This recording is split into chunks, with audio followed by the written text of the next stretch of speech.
Hi everyone. I chose to do my support group for suicide survivors.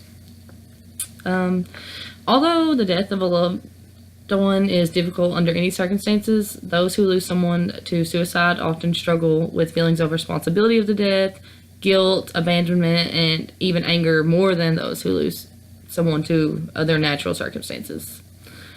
There is a stigma attached to mental health and suicide that also makes losing a loved one in this manner particularly difficult. And those left behind when someone dies by suicide spend a lot of time asking themselves why and wondering what they could have done differently to possibly prevent this. Support groups have shown to be a powerful tool for helping people to help themselves and others by offering support to those who share a common experience. This proposal is for starting a support group for those who have experienced loss of a friend or a family member due to suicide. The purpose of this group would be to provide a safe and supportive environment for those who lost someone to suicide, where you can share your experience or your feelings and thoughts, to provide survivors an opportunity to learn healthy coping skills from talking and listening to other group members. Educational information for coping and moving forward would also be provided. Although this group would not be officially affiliated with any agency, group meetings may be held at the public library, community center, places like that, both of whom offer use of facilities to private and public groups. The population of this group will be persons who have lost a family member, friend, coworker, classmate, teacher, etc. to suicide. And this group is not for those who have attempted but survived suicide themselves. Recruitment would be flyers, radio advertisements, word of mouth referrals. We would post flyers and or brochures in clinics, hospitals, social agencies, funeral homes, schools, churches, and other public locations. This group would be composed of those who have lost someone to suicide, those who have attempted suicide or had suicidal ideation would be excluded. So at the beginning of each meeting, the facilitator would discuss group guidelines, and these would include: meetings are open to adults who have lost someone to suicide. We do not encourage observers, and you must be 18 years of age to participate in the group. We encourage all members to share their stories and feelings, but other than introductions, no one is required to speak. We will show respect by not interrupting any group member who is speaking.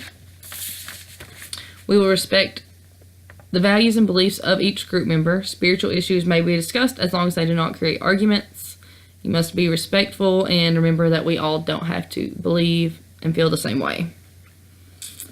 At the beginning of each meeting, group members will introduce themselves and tell us how they've lost a loved one and how long it's been. This will create unity and belonging in group members and let each person know that they are heard and that their lost loved one matters.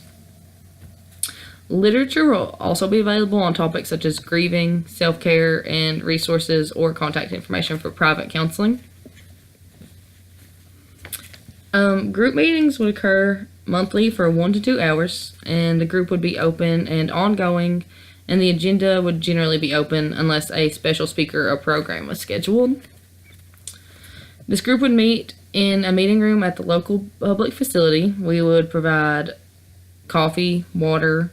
The group would meet in a traditional circle to allow members to see and hear each other clearly, and there would be no cost for membership, and there is no fee for use of the room. Copy expenses for brochures or flyers would be covered by the facilitator.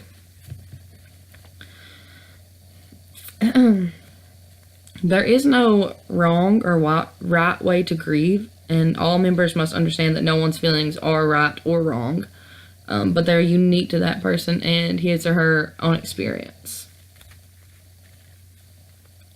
Group members must all respect that all matters discussed in group meetings are confidential and the privacy of the group members must be respected.